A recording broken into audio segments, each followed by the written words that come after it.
A polícia científica realizou uma perícia em um depósito de suplementos alimentares em Cravinhos, onde, segundo as investigações, o empresário Nelson Francisco Carreira Filho teria sido assassinado.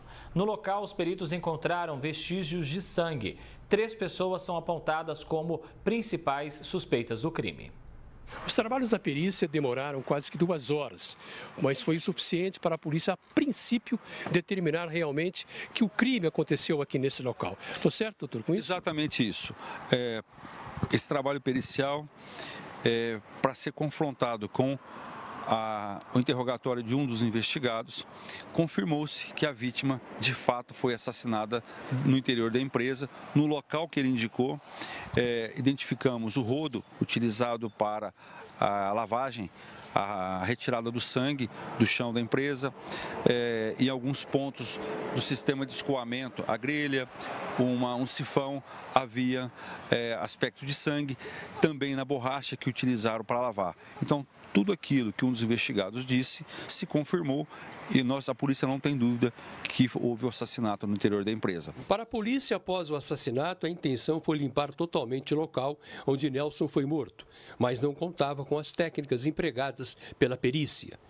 Durante os trabalhos, foi necessária a presença de uma equipe da Companhia de Energia para desligar as luzes que iluminavam o interior do galpão, prejudicando o uso de produtos que identificavam a presença de sangue.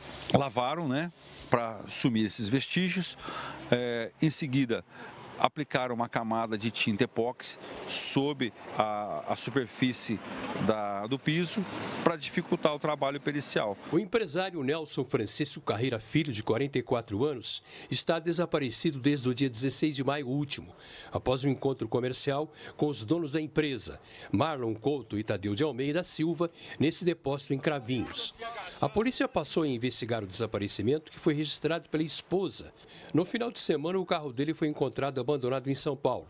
Com essa situação, o DHPP de São Paulo também passou a entrar no caso e apoiar as investigações de policiais de Cravinhos e Ribeirão Preto. Nesta semana, eles conseguiram identificar os possíveis suspeitos que seriam os 2 empresários ligados à empresa, inclusive com prisão decretada pela Justiça, incluindo a esposa de um deles.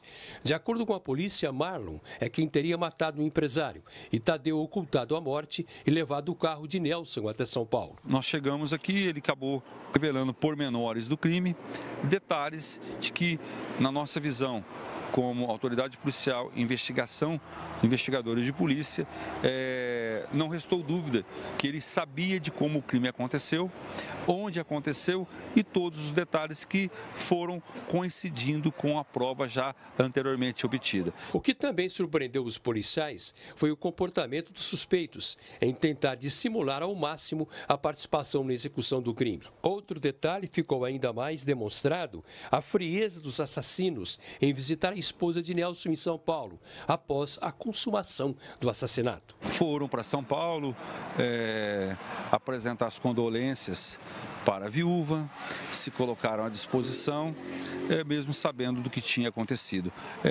Tentar dissimular qualquer suspeita, se apresentaram espontaneamente, tanto em São Paulo, no Departamento de Homicídios e Proteção à Pessoa, se apresentaram espontaneamente aqui na delegacia, receberam a equipe policial aqui, tentando dissimular todo aquilo que os envolvia nesse crime de extrema gravidade. Sobre a motivação da morte do empresário, seria um desacordo comercial entre as partes. A polícia, hoje de manhã, tentou cumprir o mandato de prisão dos envolvidos, mas eles não foram localizados. As informações mais recentes é que o empresário assassinado teria tido o corpo jogado no rio, na região de Miguelópolis, onde as buscas devem começar entre hoje e amanhã. Foi planejado do começo ao fim todos os detalhes e a frieza com que agiram, Então isso demonstra o grau de crueldade que essas pessoas agiram, tudo de forma premeditada, mentes assassinas. Toda a dinâmica do crime, mas não há dúvida que os investigados estão envolvidos com o crime. E quem teria matado? Quem matou foi o Marlon. Luiz Fernando Luffy para o Jornal da Clube.